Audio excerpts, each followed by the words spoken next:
Alléluia. Merci beaucoup, précieux peuple du Seigneur. Une fois de plus, je veux remercier la mission du corps de Christ pour cette réunion que nous allons avoir aujourd'hui. Nous allons entamer très rapidement. Et comme nous allons entamer ce soir, nous allons brièvement revoir, faire un bref résumé de ce que nous avons vu hier pour ceux qui n'étaient pas là. Et à cela, nous allons apporter un peu plus d'emphase quand nous allons revoir ce que nous avons partagé ici hier. Il y a quelques personnes qui arrivent parce qu'on a des personnes qui étaient dans un meeting de repentance au niveau du village, qui sont en train de venir ici aussi maintenant. Donc nous allons commencer par revoir un peu de ce que nous avons vu hier, comme ils vont se joindre à nous. Et nous allons avancer dans ce message. Mais je voudrais avant toute chose, à nouveau, faire ici une courte prière. Une courte prière dont nous allons pouvoir, pendant 1 minute, nous lever et prier ensemble.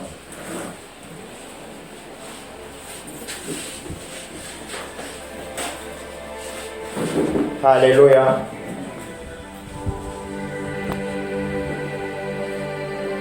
Puissant Père, Seigneur, je te bénis et je te rends grâce.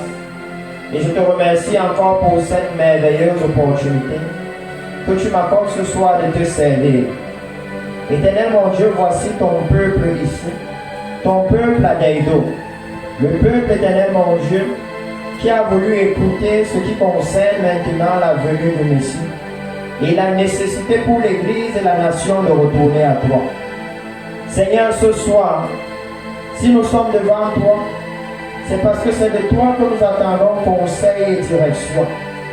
À cette heure de ténèbres, éternel mon Dieu, c'est seulement par ta lumière que nous pouvons voir la lumière. C'est pourquoi, éternel, je te demande de pouvoir administrer ton conseil à ce peuple. Éternel mon Dieu, brise à cette heure tout ce qui peut empêcher ton précieux peuple ici d'être focalisé sur ta parole. Et je te demande simplement au puissant Père de disposer leur cœur afin qu'à cette heure il soit des terrains favorables pour le message de la glorieuse venue du Messie, pour qu'ils puissent se préparer. Et que ce jour-là, lorsque le Seigneur viendra chercher son Église, qu'il puisse avoir un sourire sur son visage, qu'il puisse, éternel mon Dieu, avoir une célébration, une grande jubilation dans ton royaume éternel, parce que Deido se sera préparé pour la glorieuse venue du Messie. C'est dans le puissant nom de Jésus que je te recommande ce moment. Amen. Alléluia. Nous pouvons nous asseoir dans la présence du Seigneur. Et comme je le disais, hier ici, nous avons débuté une conversation. Nous avons pu voir que actuellement dans l'Église, alléluia, actuellement dans l'Église, il y a un grand mouvement du Seigneur. Le Seigneur est en train de réveiller l'Église. Le Seigneur est en train de préparer l'Église pour la glorieuse venue du Messie. Et hier ici, je vous ai dit que chaque prophétie qu'on voyait, même des guérisons, sont un message dans les Saintes Écritures. Et qu'il est nécessaire que l'Église puisse connaître ces choses, que l'Église puisse être au pas avec le Seigneur. Donc hier nous avons réalisé, en regardant plusieurs signes de la venue du Messie, que le fait que l'Église ne soit pas au courant de ces choses implique, alléluia, signifie qu'il y a un sommeil dans l'Église. Et c'est ce que le Seigneur Jésus lui-même a annoncé dans Matthieu chapitre 25. Alléluia. Lorsqu'il a dit que le royaume des cieux sera semblable à 10 vierges qui sont sorties pour aller à la rencontre de l'époux. J'ai souvent dit à l'Église que si vous voulez voir la définition de l'Église, alors voilà une très belle image. 10 vierges qui sont sorties pour aller à la rencontre de l'époux. Le Seigneur d'entrée de jeu, il établit l'objectif de l'Église. Alléluia. Il dit que notre objectif, c'est de finalement rencontrer notre époux, le Seigneur Jésus. Alléluia. Que c'est ça l'objectif de l'Église. Et hier, dans ce que nous amenions ici, nous pouvions réaliser que la vision que l'Église poursuit maintenant, l'objectif que l'Église poursuit maintenant, est différent de ce que le Seigneur Jésus a fixé. Alléluia. Nous avons vu que dans la prophétie du réveil que nous avons reçu dans cette nation, le Seigneur nous demandait à nous, les serviteurs de Dieu, de changer nos prédications.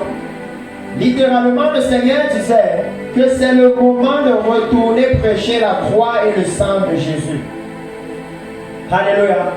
La croix de Jésus, c'est ça qui peut détruire la chair et ses mauvais désirs. Alléluia. Souvenez-vous qu'à la croix, la chair de Jésus a été crucifiée. Alléluia. Et le Seigneur était en train de nous faire savoir que ses fils l'ont abandonné. L'Église a abandonné ce message. Et hier ici, j'ai mis l'emphase sur le fait qu'à cette heure-ci, l'Église doit écouter la parole du Seigneur avec beaucoup d'attention, avec beaucoup de profondeur. Hier, nous avons seulement pu lire en réalité un verset dans Jérémie chapitre 10, verset 20. Nous ne sommes même pas allés au verset 21. Et pour ceux qui sont souvent avec moi, au retour, certains me disaient, mais tu as trop compressé les choses, mais il n'y avait pas le temps. Alléluia. On essaye d'aller avec le temps. Il y a beaucoup à partager dans l'église si nous devons parler de la venue du Messie. Qui fait que ce n'est pas l'heure dans l'église de prêcher l'évangile de l'argent. Alléluia. Parce que le Seigneur Jésus dit qu'il vient chercher une église mature. Alléluia.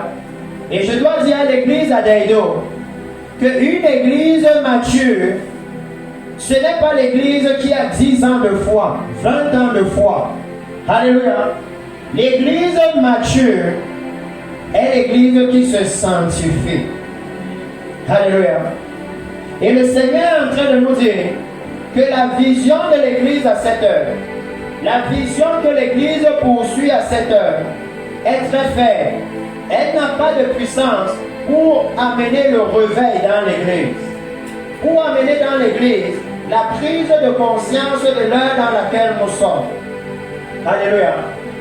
Et que cette vision doit maintenant être mise de côté. Et la vision de la venue du Seigneur être restaurée dans l'église. Hier ici, je pense que nous avons vu que lorsque le Seigneur Jésus est allé au ciel, alléluia, et que les disciples sont restés regarder au ciel, ils attendaient que le Seigneur qu'ils ont vu entrer réapparaisse. La Bible dit que 2 anges sont apparus. Alléluia. Et quand les 2 anges sont apparus, ils ont annoncé le retour de Jésus. L'évangile que les apôtres de la Bible ont reçu du ciel, c'était que ce Jésus que vous avez vu s'en aller reviendra de la même façon. Alléluia. L'évangile que le ciel a annoncé à la terre, après que le Seigneur Jésus soit allé au ciel, concernait la venue du Messie. Alléluia. Et c'est pourquoi, hier on pouvait se poser la question de savoir, pourquoi alors est-ce qu'à cette heure-ci, l'Église a littéralement abandonné l'évangile qui nous a été donné directement du ciel. Alléluia. Le message qui nous a été annoncé directement du ciel. Là, vous êtes en train de voir une image de ce que le réveil doit amener dans la nation. Lorsque dans cette nation, ils ont accepté le message de la repentance, de revenir au Seigneur, de s'humilier devant le Seigneur, comme certains étaient en train de faire aujourd'hui à Village, se repentant avec le sac et la cendre. Alors le Seigneur qui dit dans la Bible qu'il relève l'indigent du fumier, alléluia, est maintenant venu restaurer et glorifier l'Église. Il est venu ramener son témoignage dans l'Église. Alléluia. Et c'est nécessaire que nous puissions savoir qu'à cette heure-ci, la conversation, le message que le Seigneur amène à l'Église est critique. Il est critique pourquoi? Parce que je vais d'entrée de jeu que nous puissions lire Hébreux chapitre 6, versets 4 à 6. C'est un avertissement très clair que nous devons établir dans l'Église. Que nous, les pasteurs, nous devons rappeler aux brebis du Seigneur. Alléluia. Hébreux chapitre 6, versets 4 à 6. Il dit, car il est impossible que ceux qui ont été une fois éclairés et qui ont goûté le don céleste, qui ont eu part au Saint-Esprit, qui ont goûté la bonne parole de Dieu et les puissances du siècle à venir, et qui sont tombés, soient encore renouvelés et amenés à la repentance. Puisqu'ils crucifient pour leur part le Fils de Dieu et l'exposent à l'ignominie. Alléluia. Laissez-moi lire cela une deuxième fois avec plus de détails. Le livre de Hébreux chapitre 10. Hébreux chapitre 10, à partir du verset 26. Parce que le mot-clé dans le premier passage que nous venons de lire, c'est impossible. Alléluia. Le Seigneur dit que le salut chrétien, c'est une route à sens unique. Si vous entrez, avancez seulement. Ne vous dites pas non. Je vais ressortir et après je vais encore entrer. Il dit que si vous ressortez, vous ne pouvez plus entrer. Alléluia. Et je vais expliquer pourquoi. Il dit, Hébreux chapitre 10, verset 26. Car si nous péchons volontairement, le mot-clé ici, c'est volontairement. Alléluia. C'est que pasteur a déjà dit que laissez l'immoralité sexuelle. Arrêtez avec le péché sexuel. Et on est assis à l'église et on va volontairement dans le péché sexuel. Il dit, car si nous péchons volontairement, après avoir reçu la connaissance de la vérité, il ne reste plus de sacrifice pour les péchés. Alléluia. Il ne reste plus de sacrifice pour les péchés, mais une attente terrible du jugement et l'ardeur d'un feu qui dévorera les rebelles. Celui qui a violé la loi de Moïse meurt sans miséricorde sur la déposition de 2 ou de 3 témoins. Et regardez ce qu'il dit. De quel pire châtiment pensez-vous que sera jugé digne? Celui qui aura foulé aux pieds le Fils de Dieu, qui aura tenu pour profane le sang de l'alliance par lequel il a été sanctifié, et qui aura outragé l'esprit de la grâce. Car nous connaissons celui qui a dit, à moi la vengeance, à moi la rétribution. Et encore, le Seigneur jugera son peuple. Et il finit en disant, c'est une chose terrible que de tomber entre les mains du Dieu vivant. Alléluia. Il dit, c'est une chose terrible. Qu'est-ce que le Seigneur veut dire? Il dit que quand Jésus est venu comme l'agneau parfait. Alléluia. Qui venait pour laver les péchés.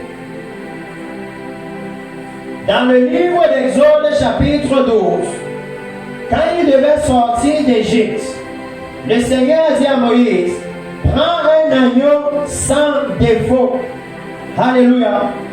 Et il sera immolé entre les 2 soirs, et son sang sera mis sur les linteaux et les poteaux des portes. Et quand le destructeur va passer, il ne va pas vous toucher. Alléluia. Et le Seigneur avait dit, personne ne doit sortir de la maison. Vous restez dans vos maisons. C'est une prophétie qui concernait l'Église.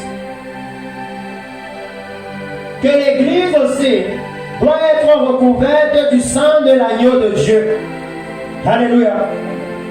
Afin que, lorsque la colère de Dieu va passer sur la terre, l'Église la soit sécurisée dans les chambres célestes par l'enlèvement de l'Église. Il y a beaucoup à partager. Ésaïe chapitre 26, ainsi de suite, beaucoup de choses que l'Église doit savoir. Mais il dit que pour l'Église, il y a un problème. Laissez-moi un peu aller là-bas, comme je résume ce que nous avons vu hier. Parce que le Seigneur dit que les signes des temps, nous les avons vus. Par exemple, cette prophétie. Cette prophétie où un homme de Dieu peut déclarer que j'ai demandé au Seigneur de fendre ce pays en deux avec une ligne. Et le pays commence à se fendre en deux. Ça passe aux informations. Vous voyez les médias qui vont ça. C'est France 24. Vous savez que dans la Bible, c'est Moïse qui a fait ça au désert. Alléluia. Ça veut dire que toutes ces prophéties que je suis venu montrer sont censées dire à l'Église à quel niveau nous sommes par rapport à notre entrée dans le royaume des cieux. Et quand l'Église ne sait pas, alors l'Église aura du mal à se préparer.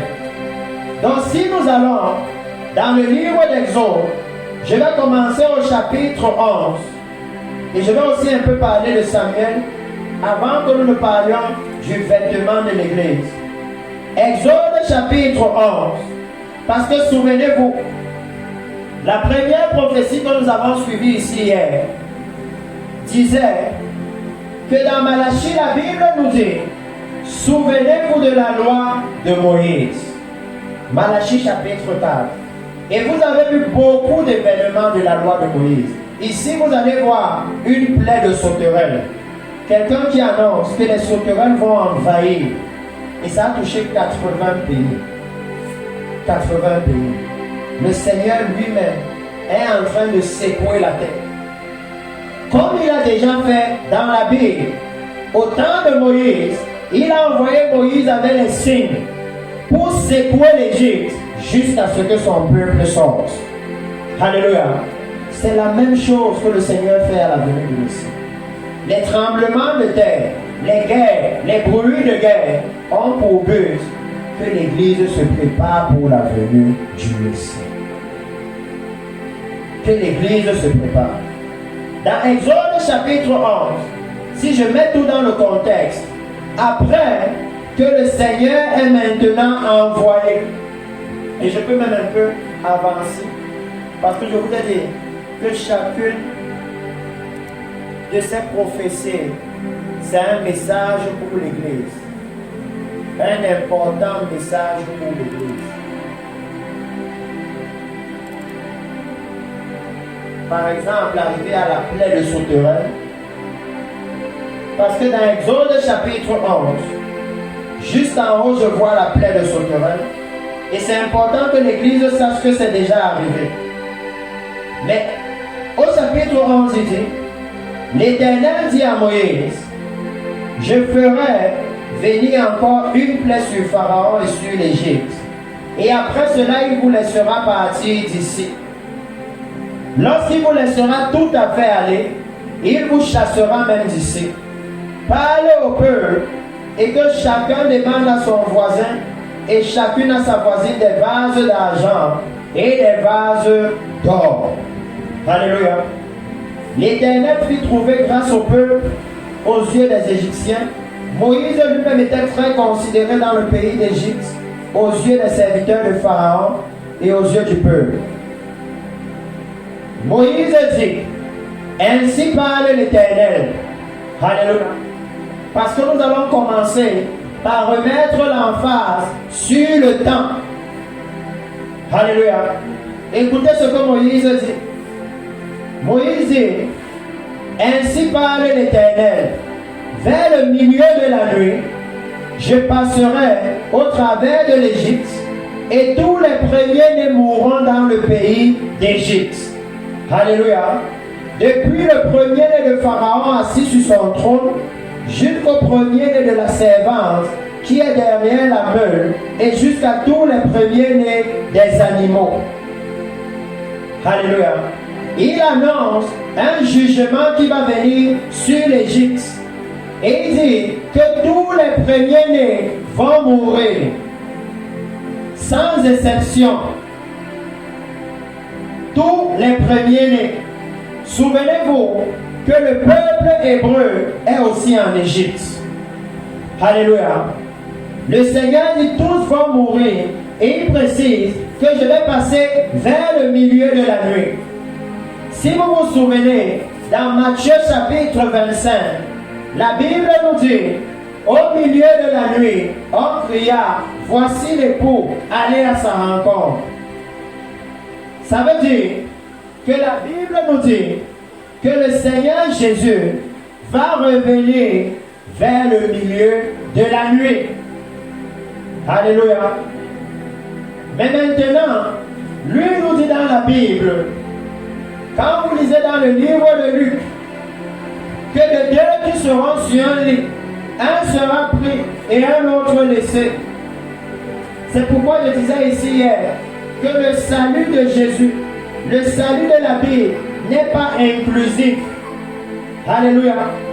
Personne ne peut dire, oh, dans notre église, nous tous on se prépare pour la venue du Messie. La préparation est d'abord individuelle. Alléluia.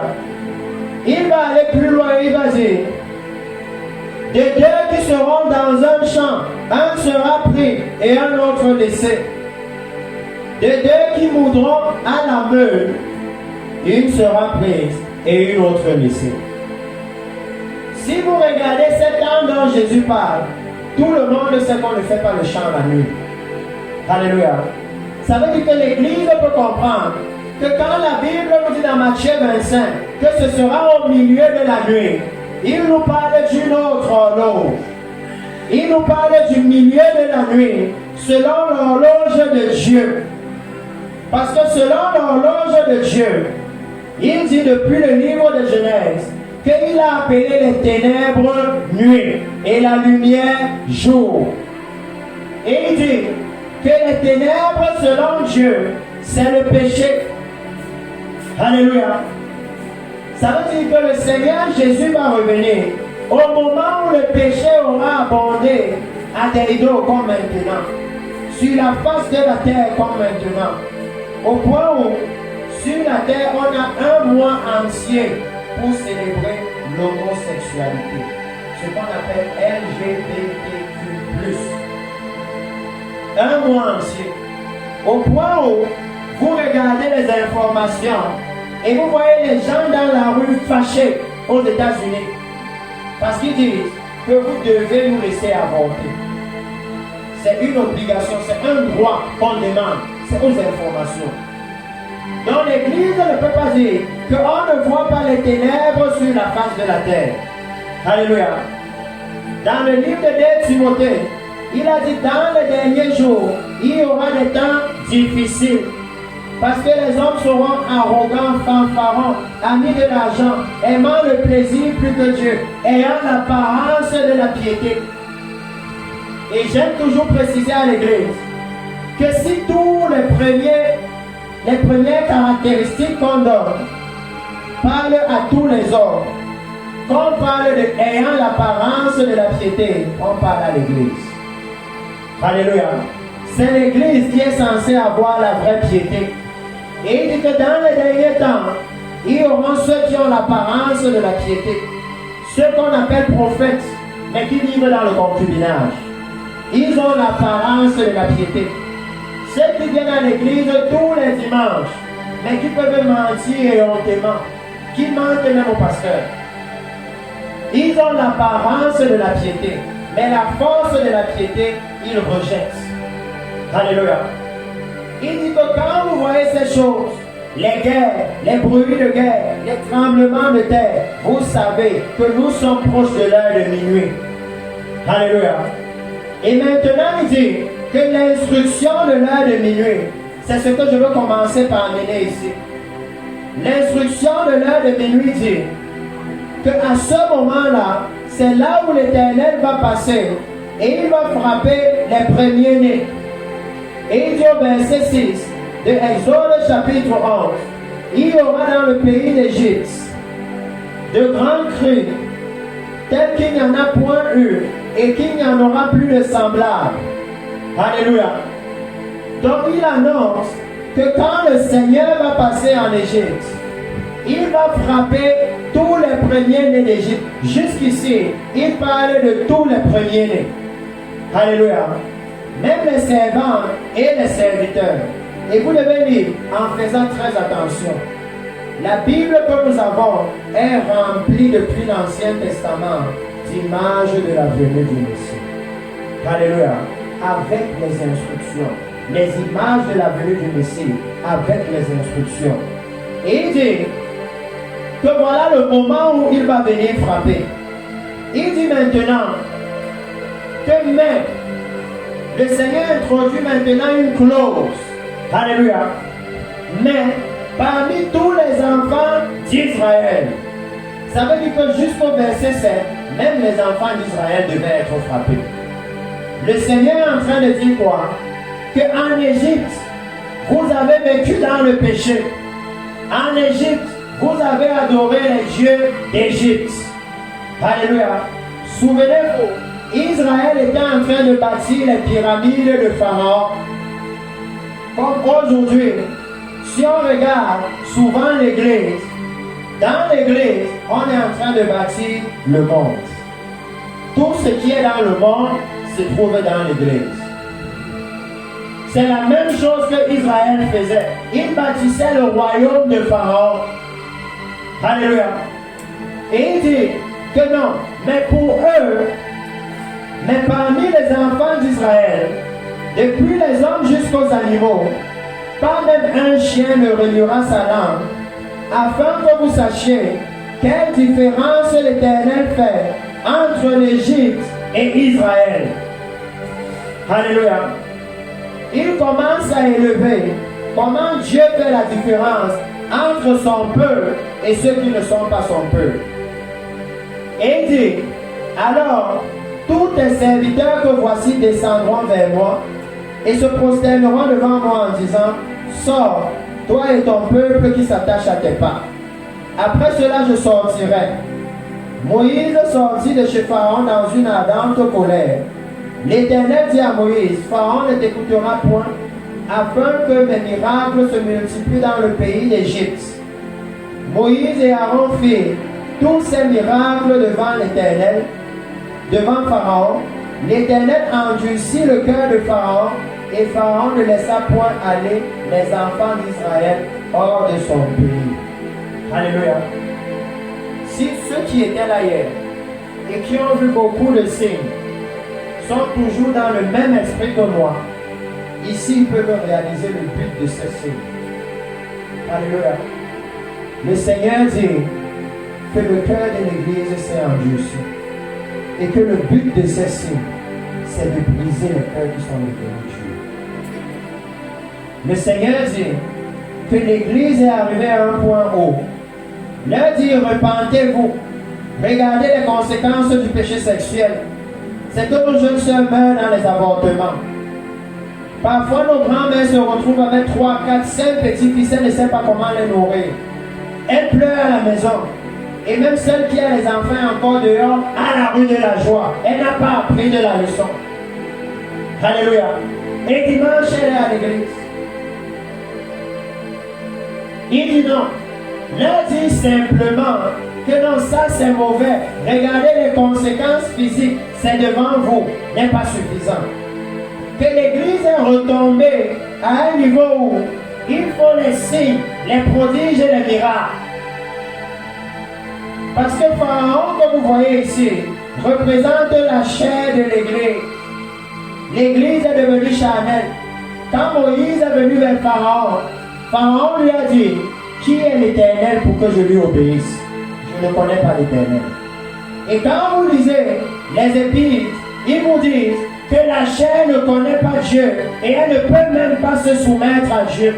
La chair parle comme Pharaon, que qui est l'Éternel pour que je me soumette à lui? Alléluia. Que l'Église s'est endurcie. L'Église est devenue insensible au péché. L'Église prend le péché comme un jeu. L'Église a oublié que le salaire du péché, c'est la mort. Depuis Genèse jusqu'à Apocalypse, le salaire du péché, c'est la mort. Alléluia. C'est pourquoi même les couples dans l'Église, le salaire du péché, c'est la mort. Si la femme ment son mari, quand il écoute, la confiance est brisée. Quand le mari n'a pas de tempérance, toutes les filles qu'il voit, il convoite. Quand la femme réalise qu'il la trompe, c'est brisé. On ne peut pas dire à Dieu qu'on n'avait pas vu que le salaire du péché, c'est la mort. Parce que quand ils se mariaient, ils s'aimaient. Qu'est-ce qui détruit ça? C'est le péché. Alléluia. C'est le péché. C'est le péché qui détruit. Et il dit qu'en Égypte, c'était maintenant le même contexte. Dieu a dû utiliser des signes, des prodiges et des miracles. Alléluia. Parce que regardez comment Israël a fonctionné. Parce que je veux qu'on comprenne pourquoi tous ces signes, pourquoi il nous a montré tout ça hier. Quand Moïse est venu, laissez-moi vous amener dans le plus grand contexte. Ils étaient en Égypte et ils étaient sous l'esclavage. Et l'Égypte signifie terre de dépression. Alléluia. Je ne sais pas si quelqu'un ne réalise pas que le monde-ci, c'est un monde de dépression. Les gens se cassent la tête pour avoir les écrans plats, pour avoir la voiture, pour avoir une grosse maison plus que mon voisin, pour avoir tous les rangs dépressifs. Oh non, mon voisin a déjà 3 enfants, moi je n'ai pas. On va dire de moi comme ça au village. On va faire. Il y a tellement de pression. Alléluia. L'église est dedans. L'église a la pression du monde, de comment le monde nous voit. Qu'est-ce qu'ils vont dire de moi? Alléluia. Et il dit qu'en ce moment-là, quand ils étaient en Égypte, souvenez-vous, ils accomplissaient la prophétie que Dieu a donnée à Abraham. Qu'ils seront en Égypte pendant 400 ans. Et la Bible dit un pharaon mauvais est venu.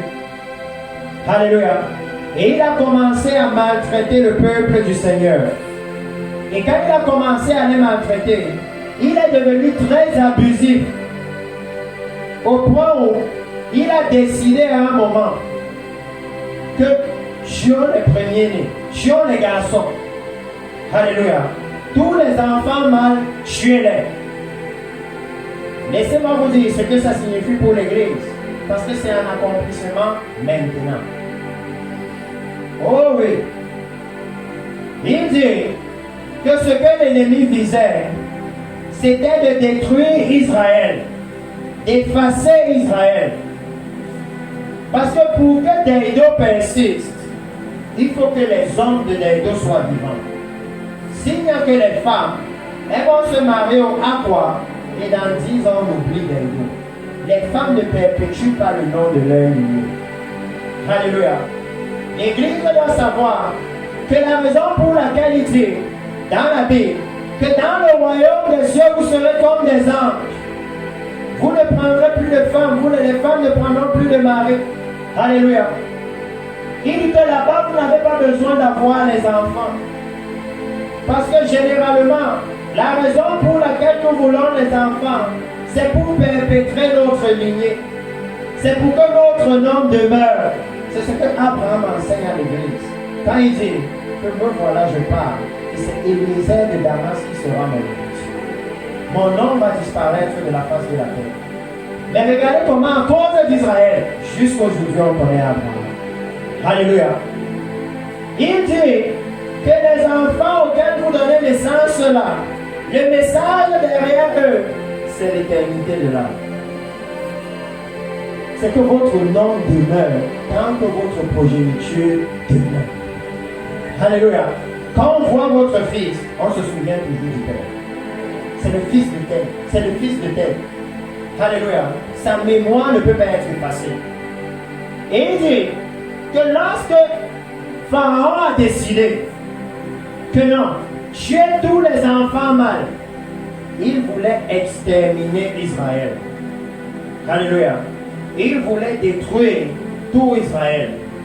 Pourtant, Israël était déjà le peuple à qui Dieu avait promis à Abraham que toutes les nations seront bénies en toi.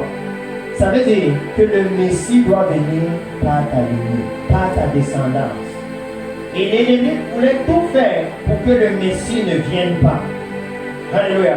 Vous voyez même à la naissance de Jésus, comment Hérode va dire, allez là-bas et tuez tous les enfants que vous allez trouver pour s'assurer que le Messie ne vienne pas. Alléluia. Qu'il ne vienne pas. Parce qu'il sait que si le Messie vient, le peuple sera délivré. Il ne peut pas empêcher la délivrance. Alléluia. C'est la même chose dans l'église. L'ennemi sait que si quelqu'un se lève pour commencer à marcher dans la justice, dans la droiture, une seule personne, toute l'église peut être délivrée. C'est pourquoi maintenant, il envoie dans l'église les faux prophètes qui nourrissent l'église de prophéties du monde, les voitures, les maisons, les bébés. Exactement comme Pharaon a fait avec eux. Je suis en train de vous donner une grande image du livre d'Exode. Pour qu'on ne lise plus la Bible comme une histoire passée. Le Dieu qui est la parole est celui qui était, qui est et qui vient. Mais généralement, l'Église lit la Bible comme quelque chose qui était et qui vient et qui n'a rien à voir avec notre présent. Ce qui est important pour notre présent, c'est là où la Bible dit vous serez la tête et non la queue. Tous les chrétiens connaissent ça. Le reste, ça ne nous intéresse pas. Il dit non.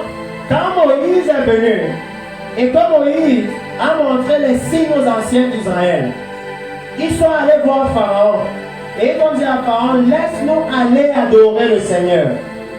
Alléluia. Si vous êtes sortis du monde, vous devez adorer le Seigneur. Alléluia. Et il dit que Pharaon a dit, qui est l'Éternel? Je ne le connais pas.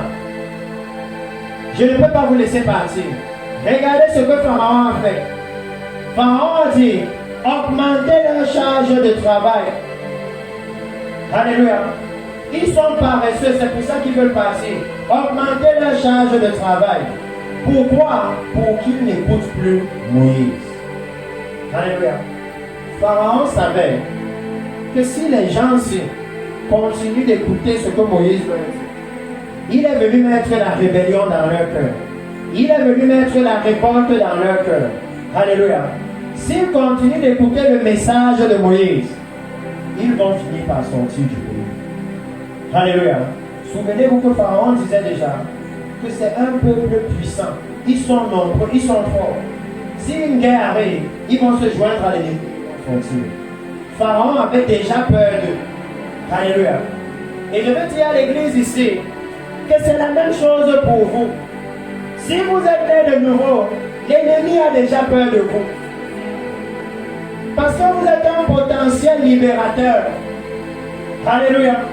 Et la seule chose qu'il peut faire, c'est vous suggérer des choses pour vous mettre dans le péché. Parce que le péché vous rend inutilisable par Dieu. Alléluia. Inutilisable. Il dit que lorsque Pharaon a dit augmenter la charge de travail, que aujourd'hui vous voyez ça dans l'église. Alléluia. Il y a 10 ans, est-ce que vous voyez les bouteilles de vin qu'on vendait dans l'église? Est-ce que vous voyez les pommes qu'on vendait dans l'église? Est-ce que vous voulez dire que vous ne voyez pas que les faux prophètes sont de plus en plus ingénieux au mal? De plus en plus ingénieux. Parfois, je me dis que les gens s'ils dorment chez eux et ils réfléchissent à comment ils doivent prendre 5 000 dans la poche de quelqu'un. Que qu'est-ce que je vais leur dire? Qui va les motiver à mettre la main dans la poche? Il dit qu'ils ont augmenté. Pourquoi? Pour que l'église n'écoute pas le message de la Bible. Pour que l'église n'écoute pas le message de la venue du Messie. Le message de la délivrance de ce monde. Et que l'église se focalise. Il disait non. Augmenter la charge du travail pour qu'il n'écoute plus ce Moïse. Parce qu'il sait que le message est puissant. Alléluia. Si l'Église l'écoute, l'Église sera délivrée. Donc tout ce que l'ennemi veut, c'est empêcher leur d'écouter. Alléluia. Le message est puissant. Il a dit, vous connaîtrez la vérité et la vérité vous affranchira. Ça veut dire qu'à coup sûr, si vous recevez la vérité, elle va vous affranchir. Elle n'échoue pas. Et l'ennemi sait. C'est pourquoi il dit que là où moi je vais intervenir, c'est boucher leurs oreilles pour qu'ils n'écoutent pas. Même dans Isaïe, il a dit, il a aveuglé leurs yeux et il a fermé leurs oreilles, de peur qu'ils ne voient et ne se convertissent. C'est le même message, la Bible n'a jamais changé. Même dans l'Hébreu, il dit que même ceux de l'Ancien Testament ont reçu le même évangile que nous. Alléluia. On disait non, bouchez leurs yeux, fermez leurs oreilles. Et à cause de ça, comme l'Église aujourd'hui, parce que toute l'Église aujourd'hui, nous savons tous que le Messie vient. Alléluia. Nous savons que l'enlèvement de l'Église aura lieu. Mais pourquoi l'Église ne se prépare pas? Parce que l'ennemi a enlevé cette prédication. Non, il ne faut pas qu'ils écoutent. Ce message est celui qui va les délivrer. Ce message est celui qui va les sortir du péché.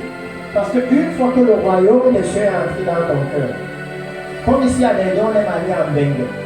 Au point où vous trouvez même les Daido qui vivent et parlent des gens comme les gens de Bengue, alors qu'ils sont encore au Cameroun. Alléluia. Pourquoi? Parce que leur cœur est là-bas. Alléluia. Et il dit que si notre cœur est aussi dans le royaume des cieux, nous allons commencer à vivre et à parler comme dans le royaume des cieux. Et le royaume des cieux est saint. C'est pour ça qu'il dit non, bouchez leurs oreilles. Parce que s'ils écoutent ce message, et ils écoutent ce message, et ils écoutent ce message, le royaume de Dieu sera installé dans leur cœur. Et à partir de ce moment, je n'ai plus de contrôle sur eux. Mais tant qu'ils sont en train de rechercher les voitures, les maisons, le mariage, les bébés, les choses de ce monde, je peux les amener à faire ce que je veux. Je peux les amener à mentir de temps en temps, à voler de temps en temps, à corrompre de temps en temps, à aller dans l'immoralité sexuelle. Mais s'ils cherchent le royaume éternel de Dieu, là-bas la Bible dit que c'est pour les justes et les saints. Donc ils sont délivrés de mon emprise. Alléluia. Parce que je veux que l'Église comprenne qu'est-ce qui se passe maintenant. Et quel est l'enjeu? Quel est l'enjeu actuellement?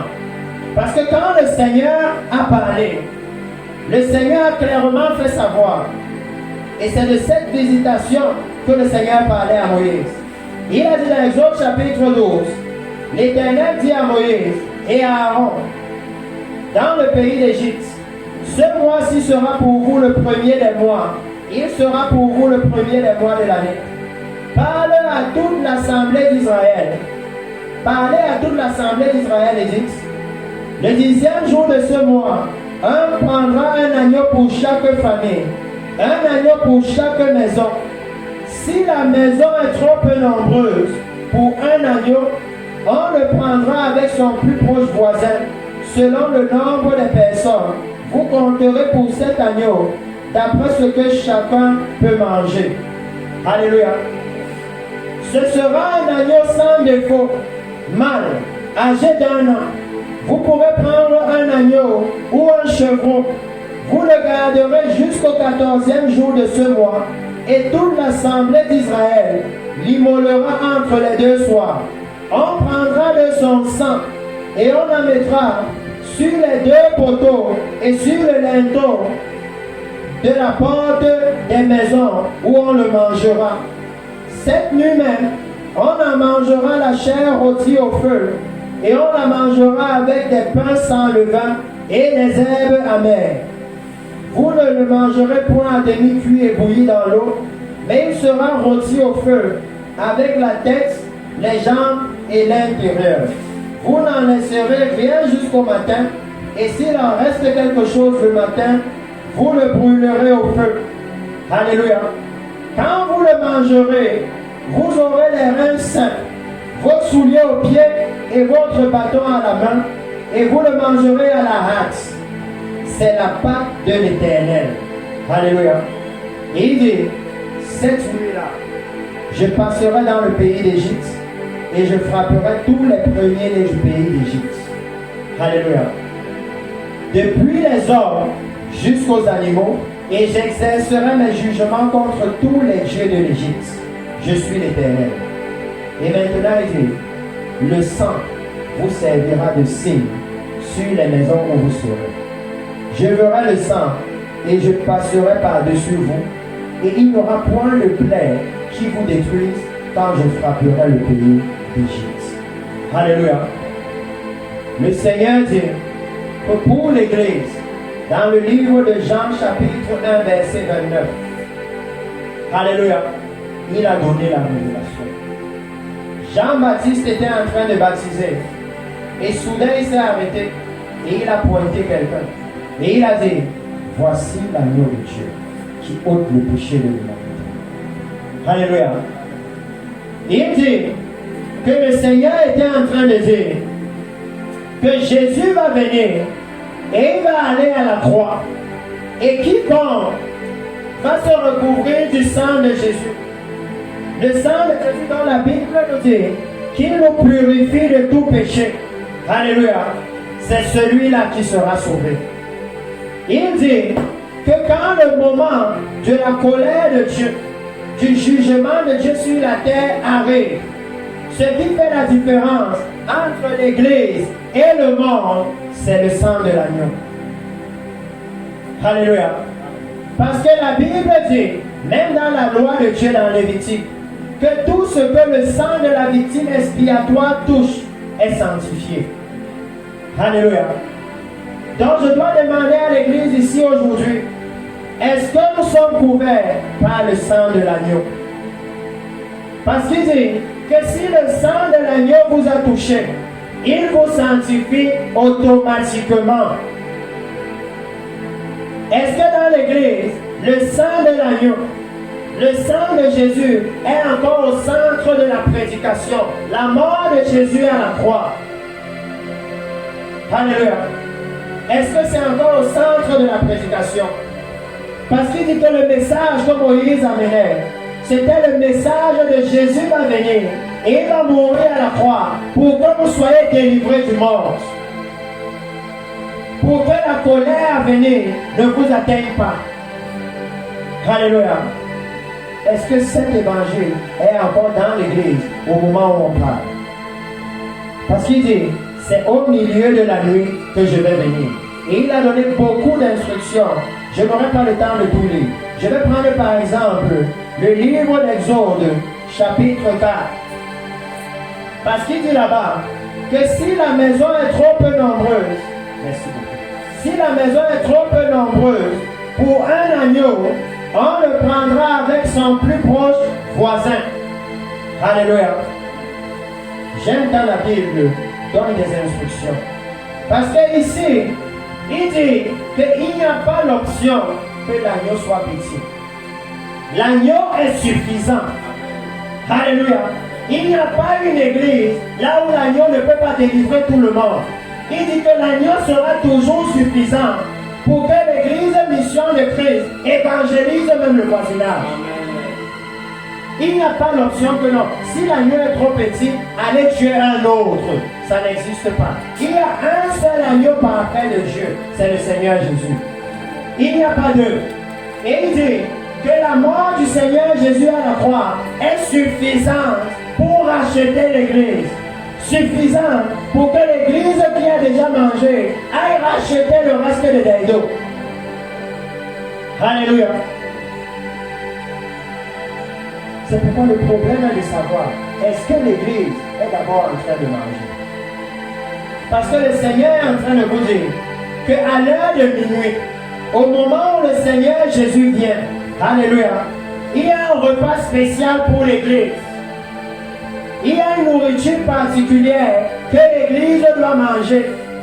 Et c'est pourquoi le Seigneur Jésus disait, si vous ne buvez de mon sang et ne mangez de ma chair, alléluia, qu'il y a un repas spécial à cette heure-ci que l'église doit être en train de manger. Et il dit que le repas là, c'est un agneau sans défaut. Alléluia. Parce que j'ai vu hier qu'au milieu de nous, il y avait beaucoup de pasteurs. Il est en train de dire que l'agneau que l'Église doit manger à cette heure est sans défaut. Le message que l'Église doit recevoir à cette heure doit avoir une justice sans pareil. Pas la moindre injustice dedans. Alléluia. Ça veut dire que le Seigneur dit qu'il demande un haut standard de sainteté au pupitre. Alléluia. Le pupitre ne peut pas donner un autre agneau que l'agneau sans défaut. Et vous savez, chez les Juifs, ce qu'ils faisaient, c'est qu'ils avaient un endroit, ils prenaient les 10 jours qu'on a dit pour inspecter l'agneau, pour s'assurer qu'il n'y a pas de tache sur l'agneau. Alléluia. Qu'il n'y a pas de défaut. Parce qu'il dit que c'est seulement l'agneau sans défaut qui pouvait délivrer Israël. Et il dit qu'à cette heure, on doit voir l'Église être en train de manger l'agneau sans défaut. On doit voir l'Église être en train de consommer la parole incorruptible de Dieu. Mais quand vous arrivez dans certaines églises, on ne lit plus la Bible. On connaît le livre des papas prophètes et des papas apôtres. La Bible n'est plus à la mode, la Bible est démodée. On connaît le livre des 7 secrets pour obtenir 1 million rapidement. Dans l'église, les pasteurs sont tous devenus les coachs. Les coachs, coach de ceci, coach de cela, coach de ceci. Dans l'église maintenant, au moment où le Messie est en train de venir, et où il dit que non, la nourriture que vous devez manger, c'est l'agneau parfait de Dieu. Alléluia. J'ai dit, le message sera très clair, de façon à ce que même un enfant ici peut prendre ça et se prépare. Et il dit dans la suite, que quand vous devez manger l'agneau, il n'y a pas d'option pour que vous disiez au Seigneur que l'agneau ne suffit pas. Il dit que l'agneau est suffisant. Alléluia. Et il précise maintenant que quand vous allez le manger, il doit être mangé, verset 8, pour que j'avance vite. Cette nuit même, on en mangera la chair rôtie au feu. On la mangera avec des pains sans levain et des herbes amères. Alléluia. Est-ce que l'Église peut accepter l'amertume du salut? Parce qu'ici, il est en train de vous dire que le salut n'est pas sucré comme le salut de l'Église et de l'Église qu'on voit là. Le salut, là où on est bien avec tout le monde. Il dit non. Le salut de Jésus dans la Bible voulait qu'il soit détesté, qu'il soit haï. Et il a dit, on vous haïra aussi. Mais il dit que le salut de Dieu veut que non, les chrétiens veulent être OK avec tout le monde. C'est pour ça qu'il y a la compromission dans l'Église. Parce qu'on veut plaire à tout le monde. C'est pour ça qu'on dit non. Le jour du Godo, on commence le culte à 10h. Dieu, tu peux attendre. Aujourd'hui, les chefs, c'est eux qui commandent. Dieu, tu peux attendre. Rendez-vous à 10h. Si souvent tu viens à 8h, arrive, tu nous attends. Nous, on va d'abord adorer nos vrais dieux. Il dit non. Le salut de l'enlèvement de l'Église, le salut qui vous sort de l'Égypte, c'est amer. Alléluia. Ce n'est pas sucré. Ce n'est pas quelque chose où tout le monde va vous embrasser. Non. Ça ne peut pas être comme ça, le salut de la Bible. Il dit, vous devez le manger avec les herbes amères. Vous devez supporter l'amertume du rejet. Parce que nous sommes dans un monde de ténèbres. Un monde qui n'aime pas la lumière. Alors si vous êtes la lumière et que eux ils sont les ténèbres, hier ici nous avons lu qu'il n'y a pas de cohabitation possible. Ça veut dire que où vous les transformez en lumière, où ils vous rejettent. Alléluia. Comme pour le Seigneur.